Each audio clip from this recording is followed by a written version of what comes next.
Di masa Susilo Bambang Yudhoyono, pemerintah pernah menunjuk hakim konstitusi tanpa proses seleksi seperti sekarang ini.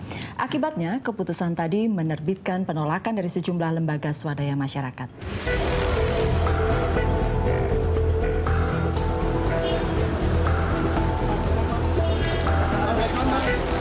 Panitia seleksi calon hakim konstitusi dari jalur pemerintah yang diketuai Saldi Isra bergerak cepat. Pansel yang terdiri atas 7 orang ini menyerahkan 15 nama untuk ditelusuri kebersihannya oleh KPK, alias tak tersangkut kasus pidana korupsi. Pasal 15 Undang-Undang tentang Mahkamah Konstitusi memang mensyaratkan 3 hal untuk hakim konstitusi, yaitu memiliki integritas dan kepribadian tidak tercela, adil, dan negarawan yang menguasai konstitusi serta ketatanegaraan. Pembentukan pansel calon hakim konstitusi oleh Presiden Joko Widodo adalah langkah baru. Di masa Susilo Bambang Yudhoyono, pansel seperti ini tidak ada. Penunjukan Patrialis Akbar sebagai hakim konstitusi tahun 2013 lalu pernah berbuah penolakan. Sebabnya, proses seleksinya dianggap tidak transparan dan tak melibatkan partisipasi masyarakat.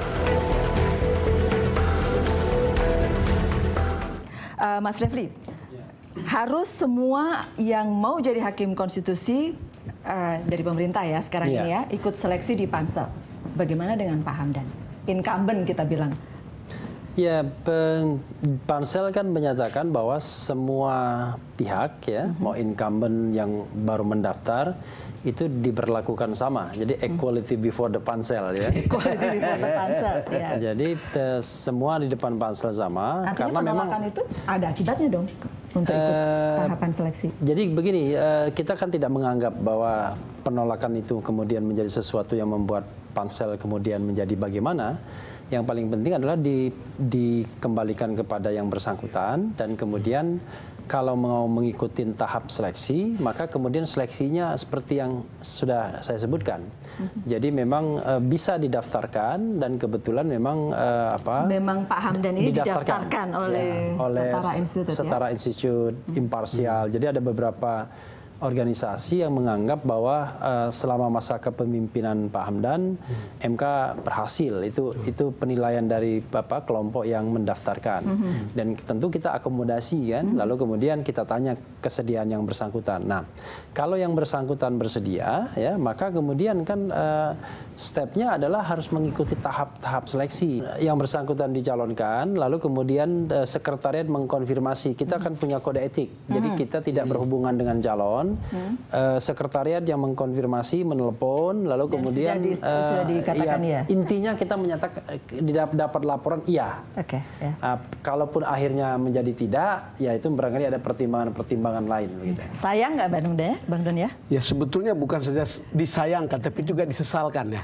Karena ketika kita nonton persidangan Pilpres kemarin, sengketa Pilpres, Hamdan itu salah satu bintangnya.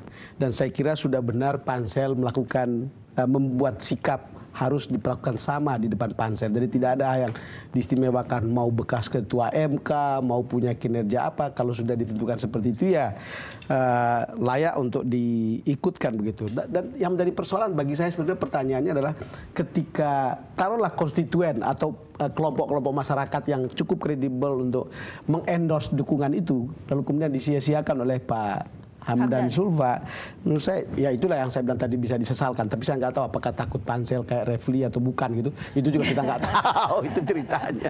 Atau mungkin takut tidak lolos mungkin Pak Mahfud ya? Atau ya bisa jadi, saya memaklumi. Bisa jadi kata Pak Mahfud. Lebih kenal Pak Mahfud, Prof. Secara psikologis saya kira ya karena dia ini mantan ketua MK. Betul. Lalu kalau diperlakukan sama betul mungkin bagi dia. Kalau bagi saya sih tidak, memang harus begitu.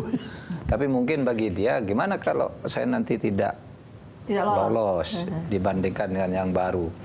Nanti kan akan timbul macam-macam. Oh ternyata orang ini tidak mutu macam-macam kan. Lebih baik daripada dia mengorbankan image yang selama ini sudah terbangun. Mungkin saya lebih baik tidak ikut. Mungkin itu salah satu pertimbangannya bagi dia. Padahal juga mestinya kan pansel akan betul-betul objektif. Kemudian presiden pun saya kira akan menghitung kredit yang pernah dikumpulkan yang pernah dibuat begitu. Artinya prestasi karena diusulkan sebagai calon hakim konstitusi. Kita harus dukung yang dilakukan presiden sebagai satu tradisi baru yang harus dilanjutkan untuk masa-masa berikutnya. Kalau perlu nggak apa-apa hakim MK kalau tidak luar biasa sama sekali satu periode ya sudah berhenti aja gitu. Kalau luar biasa sekali kan nanti dites pasti lulus juga kan. Kalau cuma biasa-biasa saja ya satu periode ganti yang lain aja kan gitu, nggak apa-apa. Demi kemajuan untuk masa depan gitu. Mas Edi. Ya, Pak Hamdan ini kan pensiunan politik ya. Tentu saja punya kalkulasi politik. Kalkulasi politik kalau saya ikut seleksi gimana, kalau tidak ikut gimana. Jadi itu mungkin yang sekarang yang sedang dikalkulasi oleh Pak Hamdan. Lebih baik kalkulasi beliau mungkin saya kalau diseleksi nggak mau deh. Nanti seperti Pak Mahfud bilang, ini bisa merontokkan citra saya gitu. Kalau nggak lulus gitu ya. Kalau lulus, nanti kan toh akan dikirim ke presiden 3 atau 2 nama. Berat juga jadi pensiunan politisi kalau begitu caranya, Mas Raffi. Tapi kalau melihat tahapan seleksinya, apa sih kriterianya? Berapa persen apa gitu? Ada sih? Integritas misalnya berapa? Kan, gitu? Kalau kita lihat di konstitusi itu kan ada syarat negarawan yang adil, yang tidak tercela, menguasai konstitusi ya. Nah, tetapi kemudian kan itu kan abstrak. Kita berusaha menurunkannya dalam kriteria yang sedapat mungkin kita anggap objektif. Yaitu pertama adalah integritas, kemudian kapabilitas, dan kemudian yang ketiga independensi. Jadi dari sisi integritas kenapa nomor 1 ya kita menganggap bahwa sehebat apapun orang kalau integritasnya tidak ada kan susah. Itu penilaian paling utama ya integritas ya. Kalau kita persentasekan ya mungkin 40% ya. Kemudian dari sisi kapabilitas dan independensi kira-kira 30%. Integritas, kapabilitas, independensi. Kalau kita sandingkan dengan Pak Hamdan Zulfa tadi, Bang. Ya sebetulnya begini ya. Saya termasuk orang yang agak risih ketika misalnya persoalannya adalah soal citra. Ketika soalnya adalah soal malu kalau tidak lulus. Kalau gagal gitu. Karena keadilan itu harus diperjuangkan. Karena hukum itu harus ditegakkan dan harus melalui sebuah perjuangan. Kalau orang punya komitmen, Mas Refli, Prof. Mahfud, dia bukan soal lulus tidak lulusnya. Dia harus ikuti. Saya juga kalau mau jadi hakim MK dengan dasar pertimbangan bahwa saya ingin menegakkan hukum konstitusi di Republik ini, saya fight sampai titik darah penghabisan. Mau lulus atau tidak lulus itu urusan kedua. Bang Dan, alasan resminya bukan itu sebenarnya, bukan karena malu atau tadi tidak.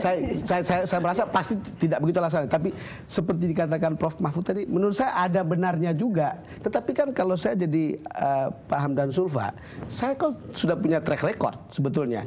Nanti juga akan dilihat oleh pansel. Tapi kan itu tahapan-tahapan yang bisa dilihat selanjutnya. Dan kalau sudah dilihat track recordnya seperti itu, tapi kemudian tidak diluluskan, jangan-jangan pansel yang bisa disalahkan. Kalau Pak Mahfud ada di posisi Pak Hamdan?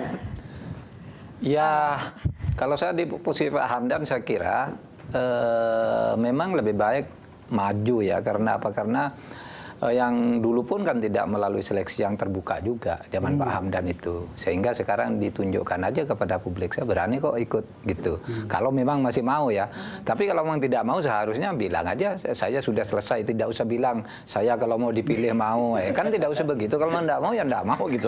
Kalau bilang kirim surat saya mau tapi jangan seleksi kan tidak benar itu. Tidak abu-abu ya mesti. Iya, tidak abu-abu. Dari awal menyatakan saya tidak bersedia ikut seleksi lagi, lebih bagus gitu kan. Atau mungkin ketika bertanya tidak disebutkan akan seleksinya seperti apa begitu. Sudah diumumkan sama Refli dan kawan-kawan. Jadi sebenarnya begini, kalau kita ukur seleksi ini dibandingkan seleksi-seleksi lainnya, seleksi ini dari sisi prosedur sangat memudahkan. Sangat memudahkan para pendaftar. Jadi mereka tidak perlu misalnya buat surat pernyataan berkelakuan baik dari polisi, syarat kesehatan dulu dan lain sebagainya, mungkin lolos tes narkoba dan lain sebagainya. Tes tulis pun tidak ada. Tes tulis pun tidak ada, psikologi yang juga gambar-gambar itu juga tidak ada. Jadi mereka cukup mendaftar dan itu pun bisa melalui email mendaftarnya. Jadi tidak juga harus datang ke pansel, bisa melalui email. Lalu kemudian bisa juga didaftarkan orang, lagi tidur-tidur didaftarkan orang, cuma ditelepon, Bapak, menarik, ya kan? Bapak didaftarkan bersedia atau tidak? Begitu dibilang bersedia, kita langsung list. Makanya satu hal, Pak Hamdan menyerahkan kepada presiden begitu. Tetapi kalau tidak ikut di pansel, mungkin nggak diambil oleh Presiden? Ya sebenarnya kan ini kan soal etika politik ya, soal etika berpemerintahan.